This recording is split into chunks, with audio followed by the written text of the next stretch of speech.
coming to you tonight and to your community group.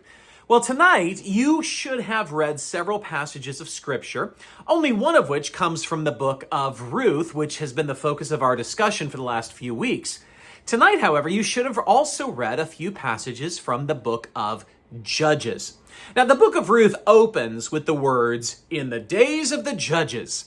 So I think it helps us to go back and realize what exactly was that like. But there's another reason for looking there, and it's something that if you'll give me a few minutes, I want to kind of draw this out, because if we understand what the book of Ruth is doing there in our Bibles, it's really going to highlight what God is doing in the book of Ruth. And it's going to show us a lot about the God that we relate to today. So indulge me here for just a few minutes. You read a couple of passages at the end of the book of Judges. And the book of Judges is an interesting book, and it, by and large, is a chronological account moving through history of Israel's time in the Promised Land.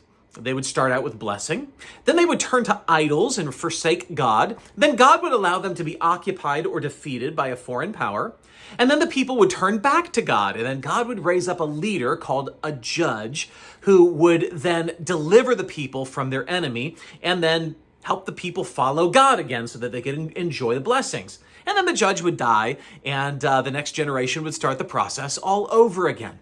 Well, we get a chronological account of that up through chapter 16.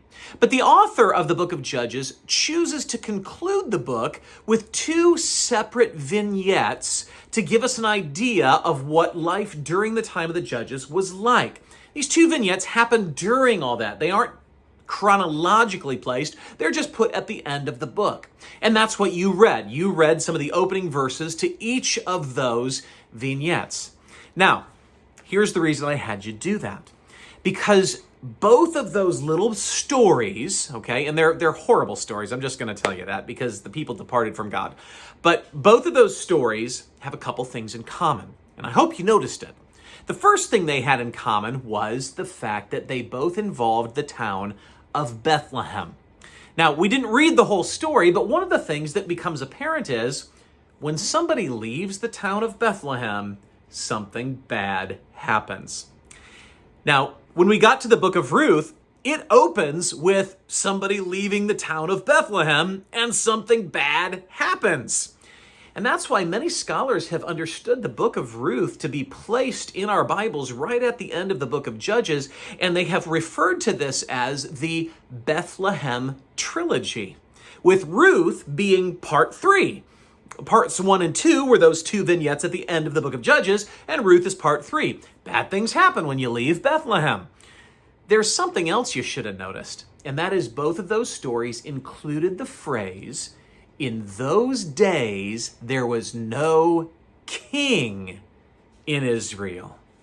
In fact, that phrase occurs 2 other times in the book of Judges, but both in those vignettes. It doesn't occur anywhere else in the book of Judges, just those 2 stories right there at the end to help you and me, the readers, say, maybe if we had a king, things would go differently. Well, isn't it interesting that the book of Ruth ends by giving us the genealogy of who?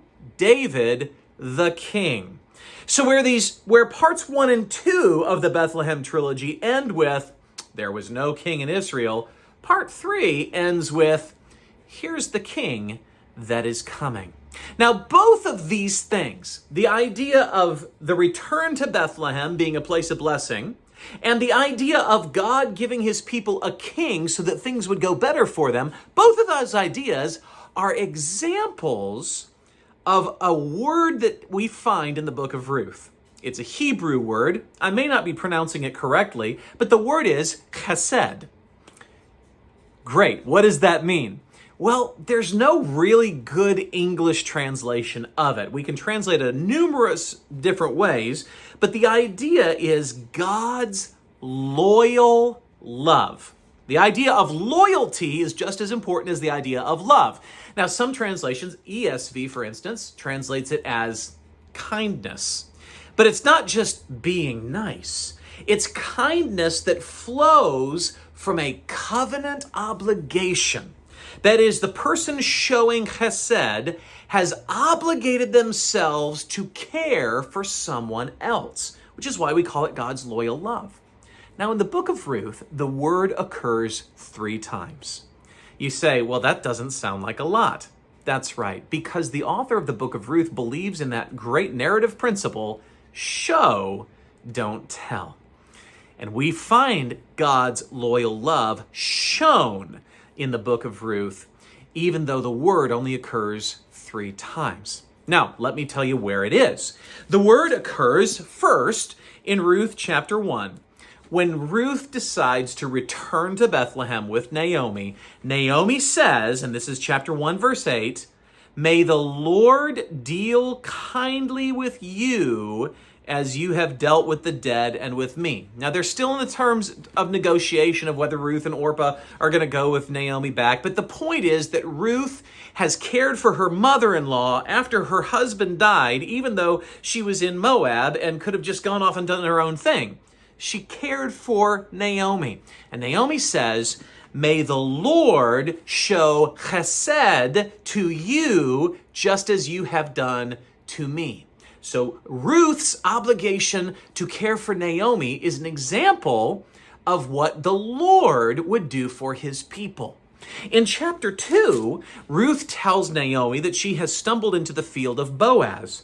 And Naomi says here in chapter 2, verse 20, "May he be blessed by the Lord, whose chesed has not forsaken the living or the dead." And then she says, this guy is one of our redeemers.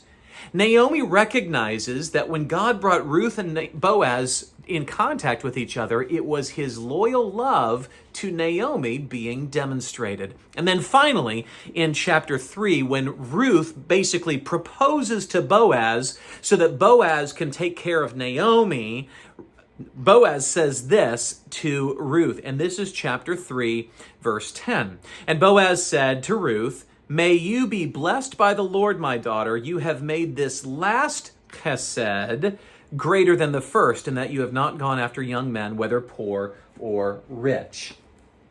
He recognizes that Ruth is demonstrating this idea of loyal love by offering herself in marriage to Boaz for the sake of Naomi. Now, all of this points to the meaning of this word of loyal love. But it's just a little bit bigger than that.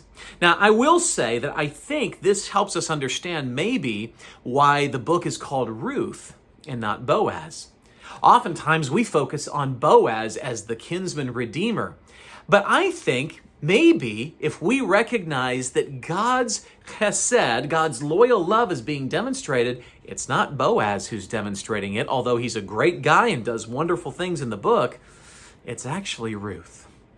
Let me ask you, can you think of a person in the Bible who left their home to go to another place in order to care for someone, redeem them from what they have been captured to, redeem them out of that, and then care for their future? Can you think of that? Somebody who left their home to come care for somebody, redeem them, and then provide for their future? I think that maybe you can think of who that might be. And he was also born in Bethlehem, and his name wasn't David. And if we look at the book of Ruth, we should find an example of God's loyal love, an example that would one day be fulfilled and fleshed out in his own son, Jesus Christ. That's what's happening on the pages of the book of Ruth. Ruth is showing us what God's love looks like. I hope that you have a great discussion as we dive into this maybe a little bit deeper tonight, and I'll turn things over to your community group leader now.